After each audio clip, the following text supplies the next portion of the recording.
I'm Adam P. Kennedy. Welcome to Chronicling Greatness and American Heroes of War. We're honoring the greatest warriors and leaders in modern American military history. The men who put their lives on the line to keep America and the world free. On this show, a conversation with Korean War Distinguished Service Cross Recipient, Legion of Valor member, Lieutenant Colonel Richard Agnew.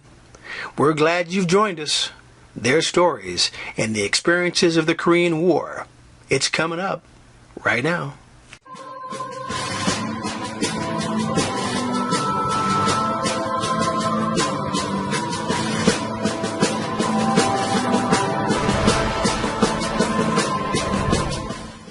Richard Agnew was born on June 6, 1931 in Manhattan, New York.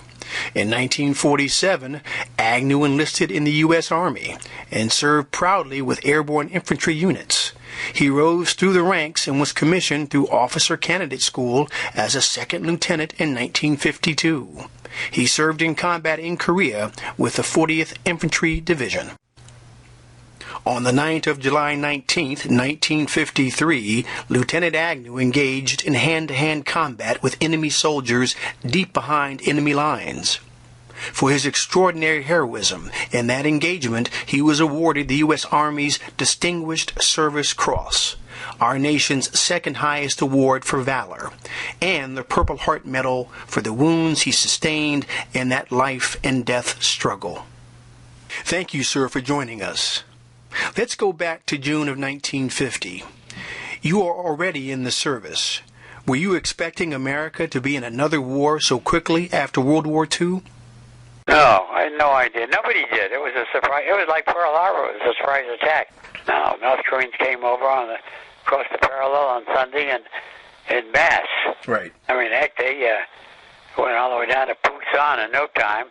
And that's where we had a big perimeter down there. We held that perimeter until September of 50, and that's when MacArthur got a lot of troops together. They had the Incheon landing, I think it was September 15th, 1950. And that was a success. And we cut off the Korean Army totally.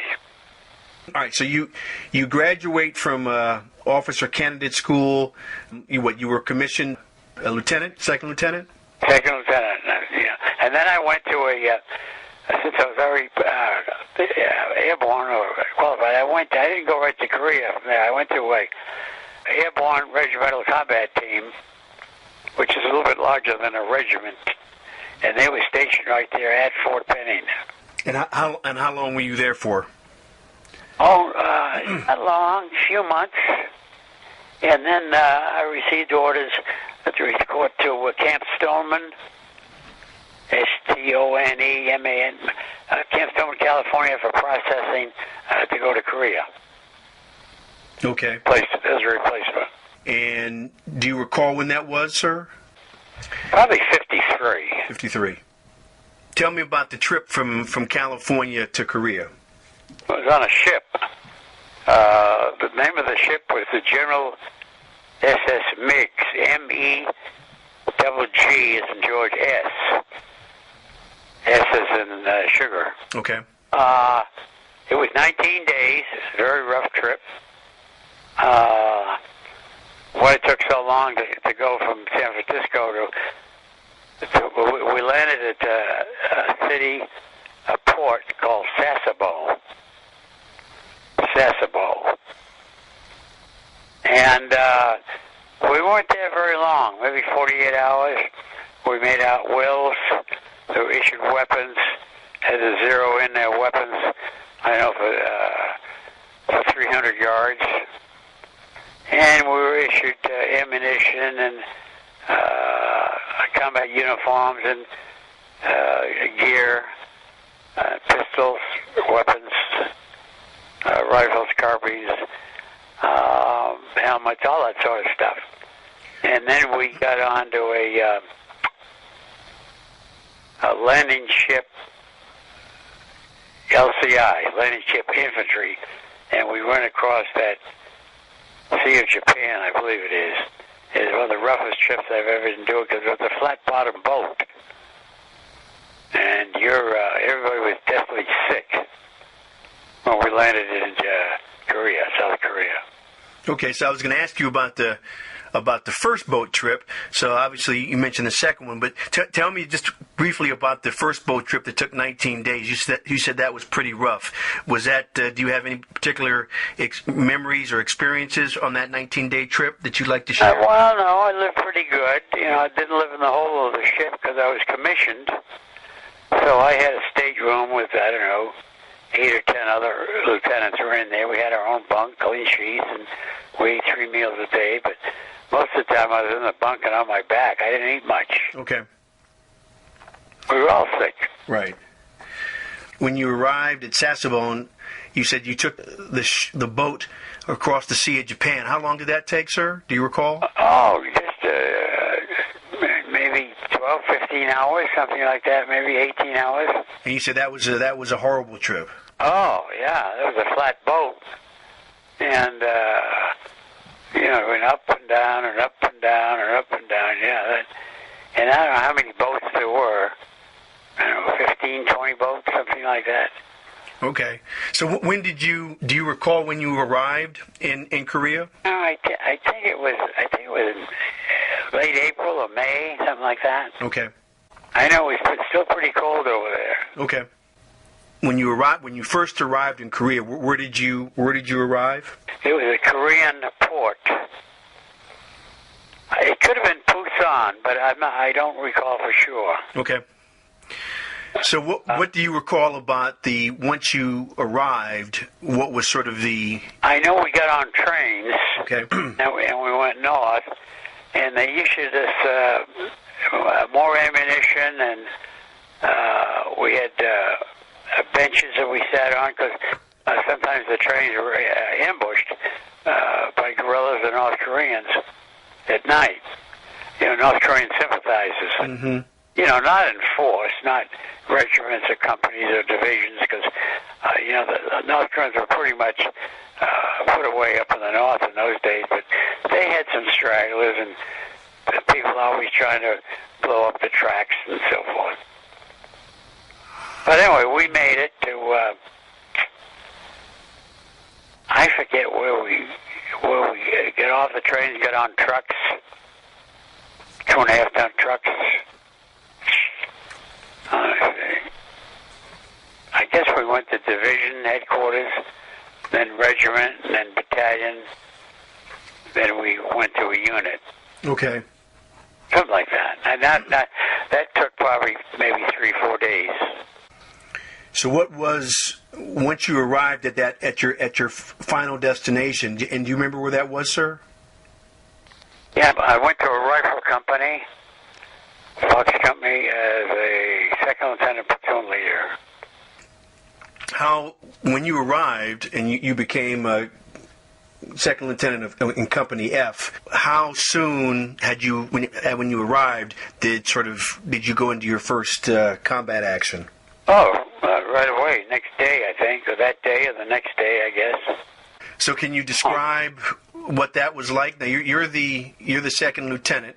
Yeah, I had good enlisted men, good sergeants. I was apprehensive. Didn't know exactly what was going on.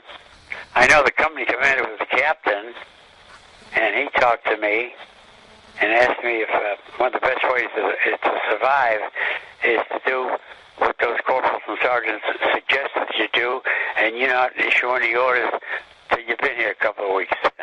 Something like that, just keep your mouth shut and you're going to be okay. Well, I guess that turned out to be good advice, I guess. Oh, I guess so. Well, I'm still breathing. Those that don't do that, they're dead. Mm-hmm. A lot of them. You listen to those with combat experience. Yes. And you don't try to outsmart them because you don't know what you're doing. Right. From what I was reading, it was said that you then moved to Heartbreak Ridge, Sandbag Castle area? Sandbag, Punchbowl and Heartbreak Ridge area. Sandbag Castle. That was off to our right or left, somewhere in there. There was a lot of late afternoon foggy fighting, night fighting, that sort of thing. What was a typical, if there is such a word, day for you when you were out? So you were. Well, I would usually sleep between 7 a.m. and 10.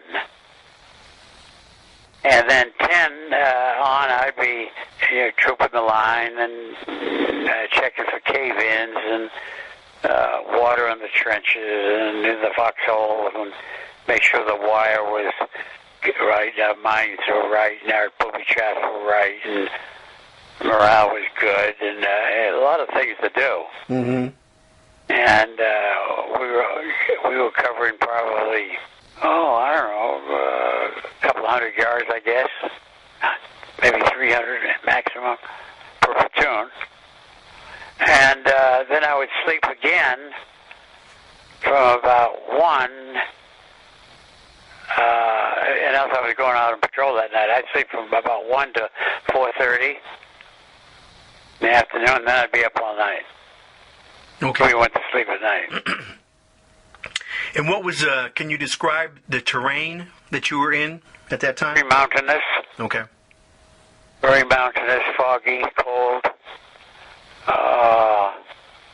Very mountainous. And I know for several years I never ate peanut butter anymore, or marmalade, or sausage, or fruit cocktail, because for weeks on end, that's all I ate. Do you recall the first time that you saw someone get wounded or get killed? Do you remember that moment? Oh, yeah, but I don't talk about those. I've been trying to forget those things for over 65 years, and I just cannot to exploit on that. Okay.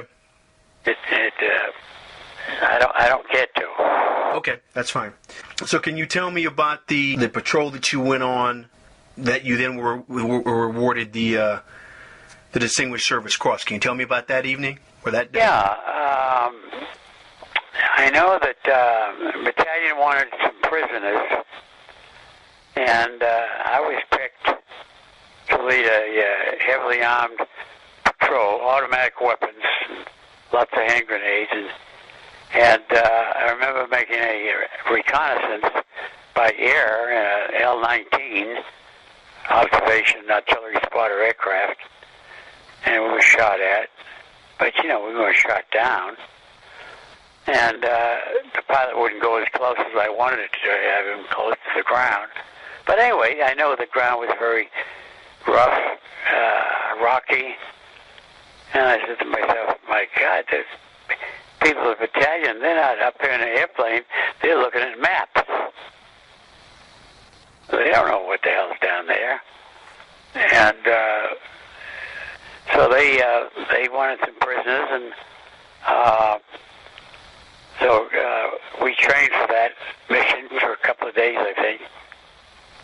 Go loading up, doing this, doing that, and discussing this and discussing that. And it was cold when we went to get prisoners. I know it was very, very cold, very rocky. You couldn't see very far. The Chinese were shooting flares up all over the place, so you had to hit the ground when you heard them pop, so they wouldn't see you.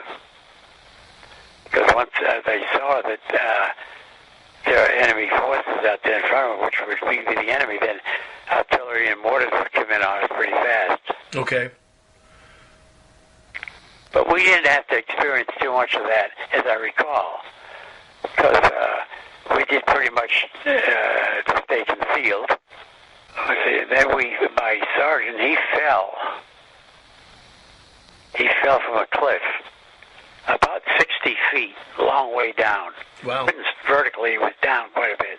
And then I could hear him, and bouncing off the rocks and so forth, and I stepped up forward, because I was probably maybe 5, 10, 15 feet behind him. And then I went down and bounced all over the place. And when I came to a stop, I was at the bottom of that cliff. I don't think we were 10, 15 feet apart. So I was pretty well banged up and bruised. So what I did was my sergeant couldn't manipulate, couldn't move too. So I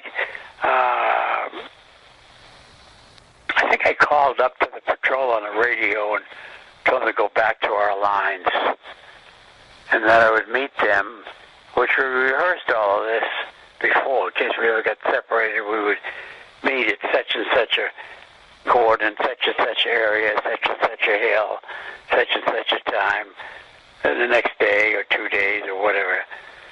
And so they went back to the friendly mainline resistance, and he wasn't a sergeant, he was a corporal, Gilbert Collier from Arkansas.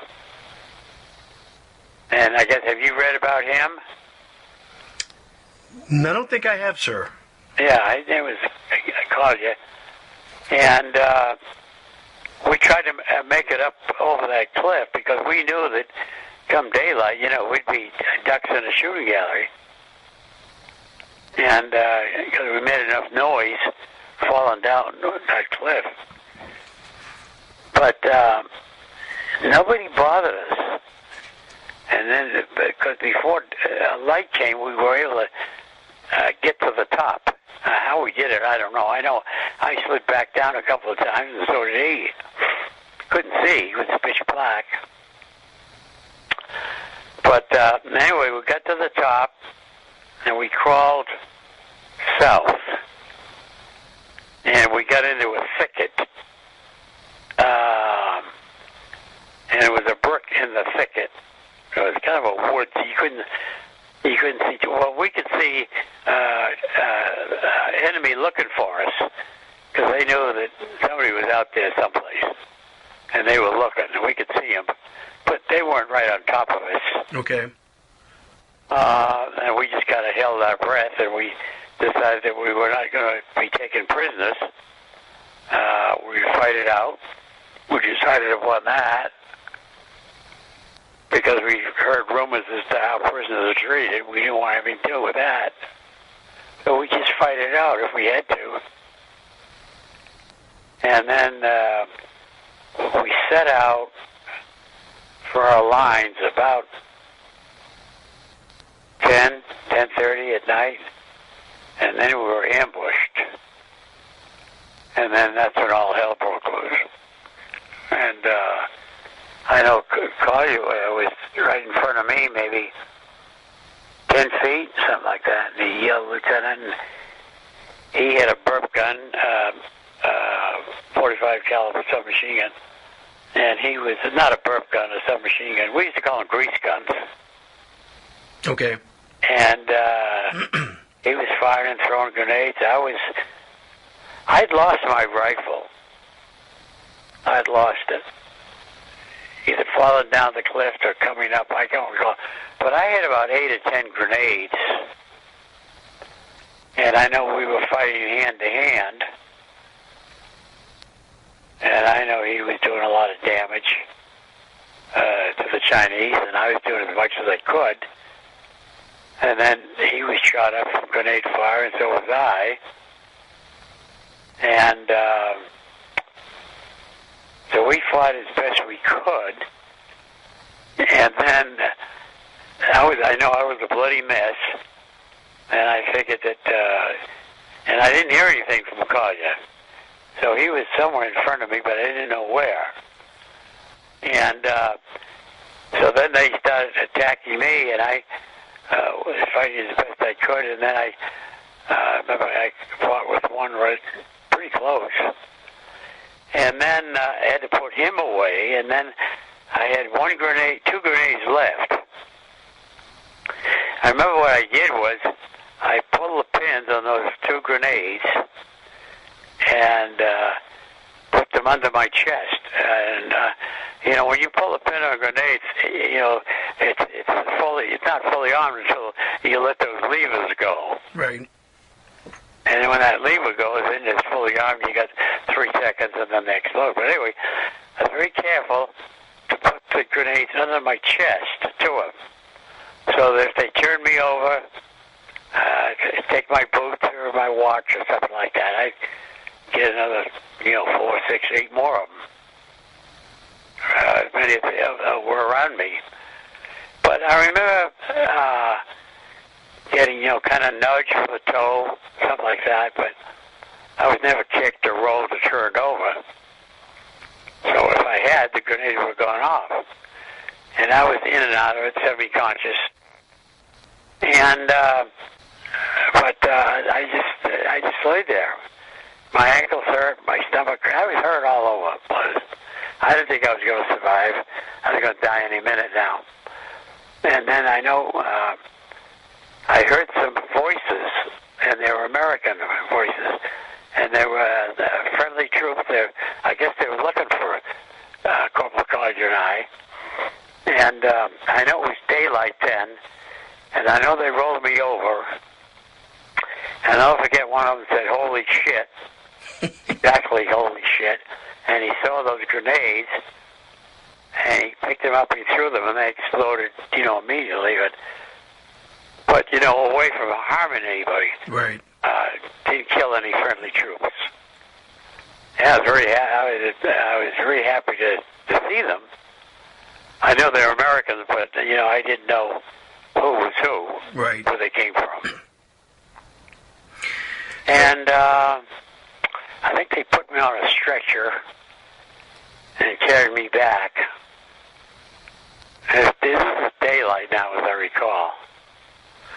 And Collier, they found him before they did me, brought him back on a stretcher. And then we both went to an aid station. And then, as I recall, we were put on an H-13, which was a Bell helicopter. You were put on a pod, had a cover over it, and they flew you to a MASH hospital, which is, 15, 20-minute flight. And then the medics would come out to the helicopter and unload the bubble. You were under a bubble. Plastic bubble, something like that. Take you into the hospital as they went to work on you. And then I know that Collier kept asking for me, and I kept asking for him. And then after about 2 or 3 days, I hadn't seen him, couldn't find out anything about him, and they told me he died. And I was very upset about that. Yeah. Very upset. So that's about it. When you said you had lost your weapon, and you were fighting a Chinese soldier sort of hand to hand. Yeah. And he had a weapon, but you didn't. Yeah, he had an automatic weapon. Bullets were flying all over the place, but I was not hit by any Chinese bullets. I was hit with Chinese hand grenades. Pretty close to me. So were you able to take the weapon from him, or just? Yes. Okay. Yes, we struggled, and at that time it was flames were going off all over the place, so it was pretty bright out there. And no Chinese artillery mortars came in because they knew that where we were, they could see a lot of commotion going on. They didn't want to hurt any of their own people. That's the only thing I could think of. Right. But the flares, when they go off, you got like 1 million candlelight power. It's pretty light. You can see pretty well. So, in retrospect, when you took those grenades and you put them under your, pinned them to you. I didn't pin them. Just laid them under my chest, and I laid them with the safety levers down. Right. Into the ground. And I had my hands on them, I think initially, to make sure that they were fitted correctly. Okay.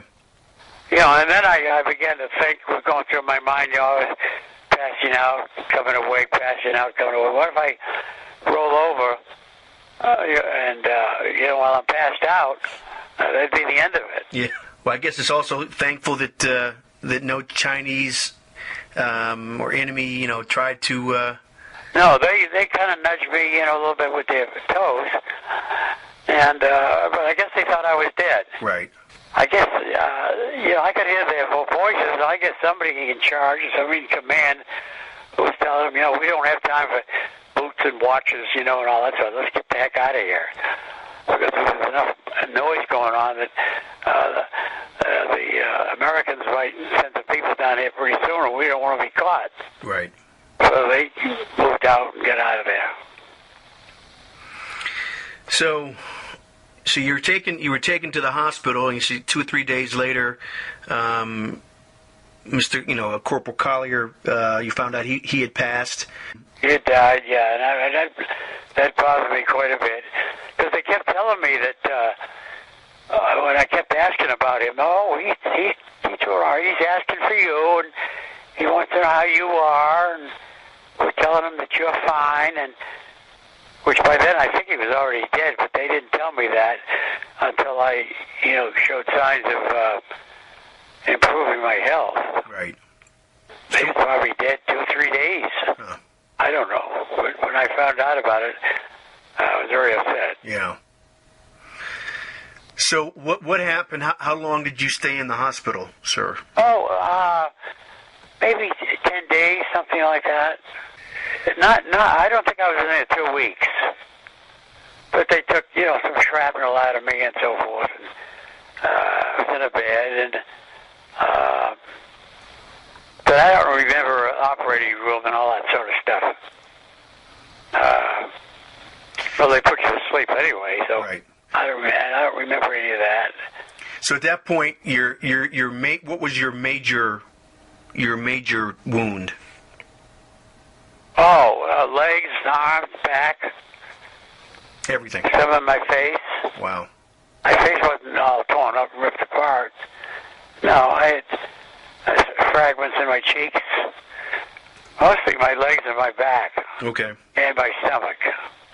After you were released but from... no bullet wounds, just hand grenade fracture wounds. Okay. When I was in the hospital, I remember the commanding general, his name was Ridgely Gaither. G-A-T-H-E-R. He was a 2-star general. He was in World War II. And I remember him coming into the... we were in tents. Huge tents. They probably held, maybe 15, 20 wounded. And we were in beds, folding wrought iron beds. Had straw mattresses on them. And I remember somebody calling attention. Well, I wasn't moving anywhere. And I don't think anybody stood up when the general came in. And I heard my name mentioned. And then a hospital orderly brought him over to my bunk where I was lying down. And I looked up and I saw this 2 big stars on this fellow's helmet. And I knew that was the general. And he talked to me and pinned a Purple Heart on my blanket or sheet or something like that, and promoted me to first lieutenant, which is about the only thing that had in my mind was, that's about $18 more a month. I said, that's a good deal, $18 a month, something like that. And then he stayed around, he talked for a while, and then he talked to 1 or 2 others, wounded GIs, and then he left. Thank you very much for joining us, sir. After his service, Lieutenant Colonel Agnew had a successful career in business. Mr. Agnew has devoted his life to promoting patriotism and improving the quality of life of his fellow veterans. As a side note, listeners, my father, Dr. Joseph C. Kennedy, also served in Korea in 1953 in the 21st Infantry Division. Thank you for all those who served. This is Adam P. Kennedy. We're honoring the greatest warriors and leaders in modern American military history. Thank you for listening.